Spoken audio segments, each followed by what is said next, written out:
Does sending a child to daycare actually change the person they grow up to be? Politicians promise that universal preschool will cure inequality. Meanwhile, popular podcasters warn that dropping a toddler off at daycare causes permanent brain damage. A 19 August 2026 essay from Works in Progress bypasses the noise to look at the actual data.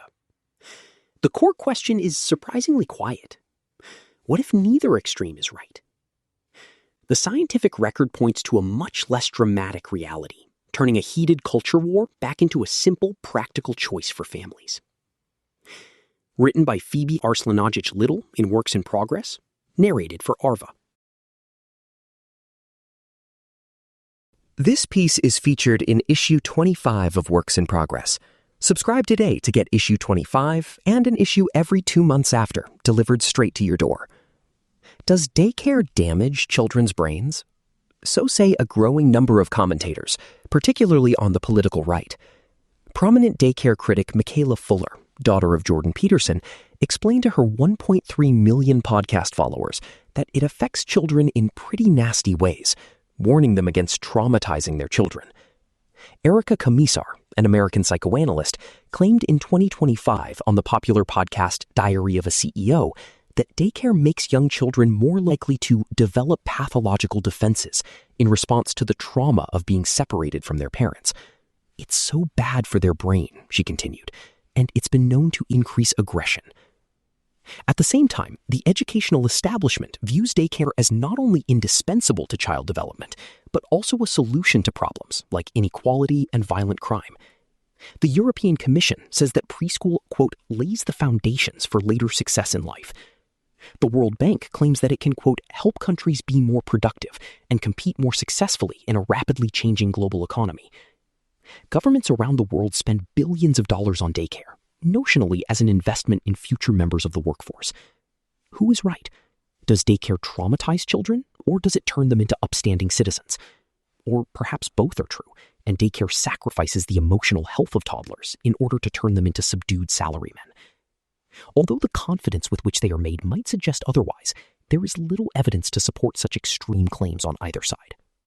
It appears that whether a child attends daycare usually makes little difference to their outcomes. Stress testing. Daycare skeptics like Komisar point out that levels of cortisol, colloquially known as the stress hormone, are raised in children at daycare. This may be true. Children in daycare have higher cortisol levels in their saliva, and their cortisol levels seem to rise throughout the day. But this needs to be understood in context. Cortisol isn't innately bad. It plays an important role in regulating metabolism and sleep-wake cycles. Without any cortisol in your body, you would die. Even in an unstressed person, cortisol levels fluctuate, peaking when waking up in the morning before declining over the course of the day, with short-term spikes in response to things like exercise and socializing. And the relationship between cortisol and the experience of stress is not well understood. For instance, cortisol levels can be lower in people who report that they are chronically stressed. While higher cortisol levels at daycare could indicate that children are stressed, it could also mean they are excited or stimulated by novelty and social complexity. Cortisol levels can change by an order of magnitude over the course of a day, which means it is easy to get completely different results for the same person from one day to the next.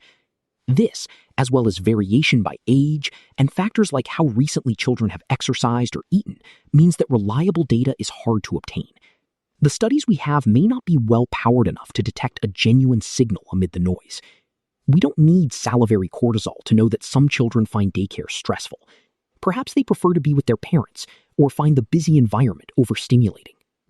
However, this is vastly different from the claim that daycare is traumatic and will permanently stunt a child's emotional development. On the Diary of a CEO podcast, Komisar went even further and suggested that the stress of being separated from their parents causes the amygdala, a small part of the brain involved in emotion, of daycare-attending children to become active precociously. The amygdala then supposedly shrivels up and burns out because it cannot manage that stress so early, leading to chronic anxiety, depression, and ADHD. This is pure speculation. No one has done the research to make a claim like this. We don't even know whether people with smaller amygdalas have them in response to trauma or if they are born like that. Komisar's ideas may sound fringe, but she is a mainstream parenting commentator, with contributions to newspapers like the Wall Street Journal and television shows like Good Morning America. Too good to be true. Anti-daycare commentators aren't the only ones making overblown claims about its effects. Many politicians and policymakers confidently state that daycare is a panacea for all manner of social ills. In 2013, then-President Barack Obama said that every dollar spent on childcare gives a $7 return, which, if true, would be extraordinarily high, higher than most transport infrastructure and comparable to the gains from providing clean water in developing countries.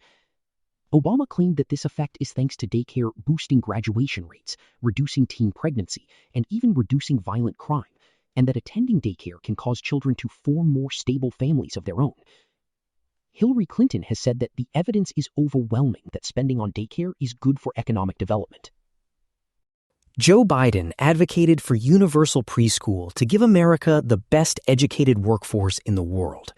Former New York Mayor Bill de Blasio said that universal preschool would create a more fair and just society. Similarly, the British government has claimed that its recent expansion of subsidized daycare to 9-month-old babies will help them to, quote, achieve better in school and promote their future success, quote, on the labor market. If these claims were true, daycare really would be a miracle intervention. But is it? Some of the most influential data on this topic comes from moderately sized observational studies commissioned in the 1990s and 2000s in Britain and the United States. These tested children's academic and social skills at preschool age and later as they progressed into elementary school, finding that children who attended high-quality preschools performed slightly better on literacy and numeracy tests. But this early boost seems to fade by a few years into elementary school.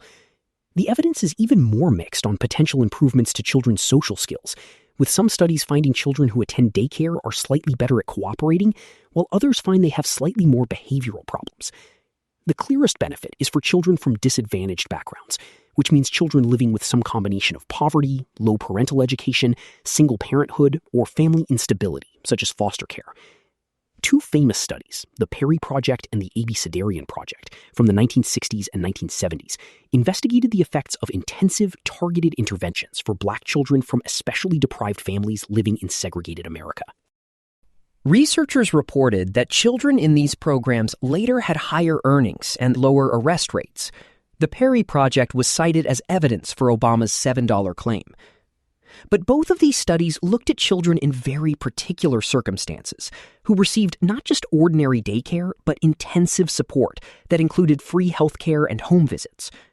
Although the studies were randomized, they had small sample sizes of roughly 100 children each, and their statistical methods were imperfect by modern standards. To suggest that universal daycare will deliver similar results in America today is, to put it generously, an audacious extrapolation. Studies on daycare are usually observational rather than experimental. It is hard to randomize how children are looked after, which means it is hard to say whether effects are caused by childcare itself or by something else that is different about families that use it. One rare exception is a randomized controlled study from Tennessee in the 2000s, which investigated ordinary preschool education and followed children as far as high school. It reached similar conclusions to other studies on this topic. Attending a standardized statewide preschool program benefited disadvantaged children, but the effects soon washed out as they entered school. There are many potential reasons to subsidize childcare, like the fact that it means the taxpayer shoulders some of the cost of raising children. But if weakly evidenced improvements to children's future earning potential are cited as a reason, this raises questions about whether public money is being properly spent. Throwing the baby out with the bathwater. When we raise the bar for what counts as good enough parenting, people tend to have fewer children. South Korea, where it is normal for children of all ages to be very intensively and expensively tutored outside school, has the lowest fertility rate in the world, at just 0.8 children per woman. Hysteria over daycare causes needless anxiety to parents and potential parents. A couple who believe that daycare is harmful may delay parenthood until they can afford for one of them to stay at home, or feel guilty if they do have to use daycare. Others may worry that the wrong choice of preschool could lead to a lifetime of educational disadvantage. Commentators on the left and right have their own reasons to make sweeping claims on daycare. But by framing the debate in this way, they are misrepresenting science and causing needless worry. This may even prevent some children from being born at all. Enough studies have been conducted on daycare that if there were large, lasting impacts on children, either positive or negative, we would probably know by now. On a population level, any effects of daycare are small enough not to be obvious. Families should be encouraged to do whatever works best for them, without worrying that it will damage their children.